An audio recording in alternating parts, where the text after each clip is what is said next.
ನಮಸ್ಕಾರ. ಏಷ್ಯಾನೆಟ್ ಸುವರ್ಣ ನ್ಯೂಸ್ನ ವಿಶೇಷ ಜಾತಕ ಫಲ ಕಾರ್ಯಕ್ರಮಕ್ಕೆ ಸ್ವಾಗತ. ನಾನು ಅಮೃತಾ ಗೌಡ. ಈ ದಿನದ ಜಾತಕ ಫಲ ಸಂಚಿಕೆಯಲ್ಲಿ ಪಂಚಾಂಗದ ವಿಶೇಷತೆ, ನೀವು ಕಳಿಸಿರುವಂತಹ ಸಂದೇಶಗಳಿಗೆ ಉತ್ತರ, ಪರಿಹಾರ, ಹಾಗೆ 12 ರಾಶಿಗಳ ಫಲಾಫಲಗಳನ್ನು ತಿಳಿಸ್ಕೊಡ್ತಾ ಹೋಗ್ತೀವಿ. ಮೊದಲಿಗೆ ಪ್ರಾಜ್ಞರಾದಂತಹ ಶ್ರೀಕಂಠ ಶಾಸ್ತ್ರಿಗಳನ್ನ ಕಾರ್ಯಕ್ರಮಕ್ಕೆ ಸ್ವಾಗತಿಸಿಕೊಳ್ಳೋಣ. ಶಾಸ್ತ್ರಿಗಳೇ, ಕಾರ್ಯಕ್ರಮಕ್ಕೆ ಸ್ವಾಗತ ತಮಗೆ. ನಮಸ್ಕಾರ ಶಾಸ್ತ್ರಿಗಳೇ, ಮೊದಲಿಗೆ ಪಂಚಾಂಗದ ವಿಶೇಷತೆಯನ್ನು ತಿಳಿಸ್ಕೊಡ್ತಾ ಇದ್ರೆ. ಶ್ರೀ ಗುರುಭ್ಯೋ ನಮಃ. ಹರಿ ಓಂ. ಮೂರ್ತಿತ್ವೇ ಪರಿಕಲ್ಪಿತ ಶಶಿಭೃತೋ ರತ್ಮ ಪುನರ್ಜನ್ಮನ ಆತ್ಮೇತ್ಯಾತ್ಮವಿದಾಂ ಕೃತಶ್ಚಯಚಿತಾಂ ಭರ್ತ ಅಮರಜ್ಯೋತಿಷಾಂ ಲೋಕಾನಾಂ ಪ್ರಳಯೋದ್ಭವ ಸ್ಥಿತಿ ವಿಭುಶ್ಚಾನೇಕಧಾಯ ಶ್ರಿತೌ ವಾಚನ್ನ ಸದದಾತ್ವನೇಕ ಕಿರಣ ತ್ರೈಲೋಕ್ಯ ದೀಪೋ ರವಿಃ. ಸಮಸ್ತ ವೀಕ್ಷಕರಿಗೆ ಶುಭೋದಯ, ಶುಭ ಬೆಳಗು. ಈ ದಿನದ ಸಂದೇಶಗಳನ್ನು ಪರಿಶೀಲಿಸೋಣ. ತತ್ಪೂರ್ವದಲ್ಲಿ ಈ ಹೊತ್ತಿನ ಪಂಚಾಂಗ ಗಮನಿಸಿಕೊಳ್ಳೋಣ. ಶ್ರೀ ಕ್ರೋಧಿನಾಮ ಸಂವತ್ಸರ, ಉತ್ತರಾಯಣ, ವಸಂತ ಋತು, ವೈಶಾಖ ಮಾಸ, ಶುಕ್ಲ ಪಕ್ಷವಾಗಿದೆ. ಈ ದಿವಸ ಬುಧವಾರವಾಗಿರತಕ್ಕಂಥದ್ದು. ಚತುರ್ದಶಿ ತಿಥಿ, ಸ್ವಾತಿ ನಕ್ಷತ್ರ. ಈ ದಿವಸ ಬುಧವಾರ, ಶುಕ್ಲ ಪಕ್ಷದ ಚತುರ್ದಶಿ ಅಂದರೆ ಚಂದ್ರನಿಗೆ ಸಂಪೂರ್ಣ ಬಲ ಇದೆ.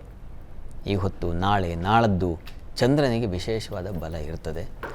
ಮತ್ತು ಸ್ವಾತಿ ನಕ್ಷತ್ರ ಈ ದಿವಸ ತುಂಬ ಬಲಿಷ್ಠವಾದ, ಉತ್ಕೃಷ್ಟವಾದ ನಕ್ಷತ್ರ ಅಂತ ಕರೆಯಲಾಗುತ್ತೆ. ಯಾಕೆ ಸ್ವಾತಿಯನ್ನು ಅಷ್ಟು ಬಲವಾದ ನಕ್ಷತ್ರ, ಏನೂ ಸಾಧನೆಗೆ ಸಿದ್ಧಿಸಲಿಕ್ಕೆ ಅಂದರೆ ಯಾವುದೇ ವಿಶಿಷ್ಟ ಕಾರ್ಯ ಮಾಡಲಿಕ್ಕೆ ಸ್ವಾತಿ ನಕ್ಷತ್ರ ಅದನ್ನು ಮಹಾನಕ್ಷತ್ರ ಅಂತ ಪರಿಗಣನೆ ಮಾಡಿ ಅದನ್ನು ಆಯ್ಕೆ ಮಾಡಿಕೊಳ್ಳಲಾಗುತ್ತೆ. ಯಾಕೆ ಅಂತಂದರೆ ಸ್ವಾತಿಗೆ ಇನ್ನೊಂದು ಹೆಸರಿದೆ, ಸಮೀರಣ, ವಾಯು, ಇದು ಗಾಳಿ. ಹೀಗಾಗಿ ಗಾಳಿ ಎಷ್ಟು ವೇಗವಾಗಿ ತೇಲುತ್ತೋ, ಎಷ್ಟು ವೇಗವಾಗಿ ಸಾಗುತ್ತೋ, ಹಾಗೆ ಸ್ವಾತಿ ನಕ್ಷತ್ರದಲ್ಲಿ ಮಾಡಿದಂಥ ಕೆಲಸಗಳು ಅಷ್ಟು ಶೀಘ್ರದಲ್ಲಿ ಫಲ ಕೊಡುತ್ತೆ ಅಂತ ಒಂದು ನಂಬಿಕೆ.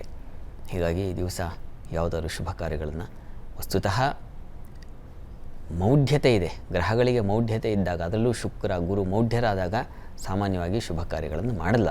ಆದರೆ ಯಾವುದಾದ್ರು ಶಾಂತಿ ಕಾರ್ಯಗಳು ಇತ್ಯಾದಿ ಸಣ್ಣ ಪುಟ್ಟ ಇವು ಸಂಸ್ಕಾರ ಹೊರತಾಗಿ ಇತರೆವುಗಳನ್ನು ಮಾಡಲಿಕ್ಕೆ ಖಂಡಿತ ಅಡ್ಡಿ ಇಲ್ಲ. ಹಾಗಾಗಿ ಈ ದಿವಸ ಬುಧವಾರವಾಗಿದೆ. ಕನಿಷ್ಠ ನೆನ್ನೆ ನಾವು ನರಸಿಂಹ ಜಯಂತಿಯನ್ನು ಆಚರಿಸಿದ್ವಿ. ಈ ದಿವಸವೂ ವೈಷ್ಣವರಿಗೆ ನರಸಿಂಹನ ಆರಾಧನೆಯನ್ನು ಮಾಡ್ತಕ್ಕಂಥದ್ದಿದೆ. ಹೀಗಾಗಿ ನೀವು ಏನಪ್ಪ ಮಾಡಬಹುದು, ಬಲಕ್ಕಾಗಿ ನಾವು ಸಕಲ ಗ್ರಹ ಬಲ ನೀನೇ ಸರಸಿಜಾಕ್ಷ ಅಂತ, ಯಾರಿಗೆ ಗುರುಬಲ ಇಲ್ಲದೆ ಇದ್ರೂ ಶುಕ್ರನ ಮೌಢ್ಯತೆ ಇದ್ದರೆ ಏನು, ಆ ಸರಸಿಜಾಕ್ಷನನ್ನು ಸ್ಮರಣೆ ಮಾಡಿದ್ರೆ ಎಲ್ಲವೂ ನಿವಾರಣೆಯಾಗಿ ಆತನ ಬಲ ಸಿಗುತ್ತೆ ಅಂತ ದಾಸರು ಹೇಳ್ತಾರೆ. ಹೀಗಾಗಿ ದಾಸರ ವಾಣಿ ಅಷ್ಟೇ ಅಲ್ಲ, ಎಲ್ಲರ ವಾಣಿಯೂ ಅದಾಗಬೇಕು. ಸಕಲ ಗ್ರಹ ಬಲವೂ ಅವನೇ. ಹೀಗಾಗಿ ನರಸಿಂಹನ ಪ್ರಾರ್ಥನೆ ಮಾಡಿಕೊಂಡ್ರೆ ಬುಧವಾರ ಬೇರೆ. ಹೀಗಾಗಿ ನರಸಿಂಹ ಸನ್ನಿಧಾನಕ್ಕೆ ಹೋಗಿ ದಿವಸ ಒಂದು ತುಳಸಿ ಅರ್ಚನೆ ಮಾಡಿಸಿ, ಬಹಳ ವಿಶೇಷವಾದ ಫಲಗಳು ಸಂದಾಯ ಆಗುತ್ತೆ. ಒಳ್ಳೆಯದಾಗಲಿ.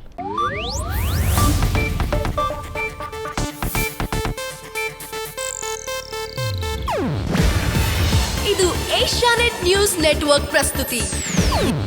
ನೀವು ನೋಡ್ತಿದ್ದೀರಾ ಏಷ್ಯಾನೆಟ್ ಸುವರ್ಣ ನ್ಯೂಸ್.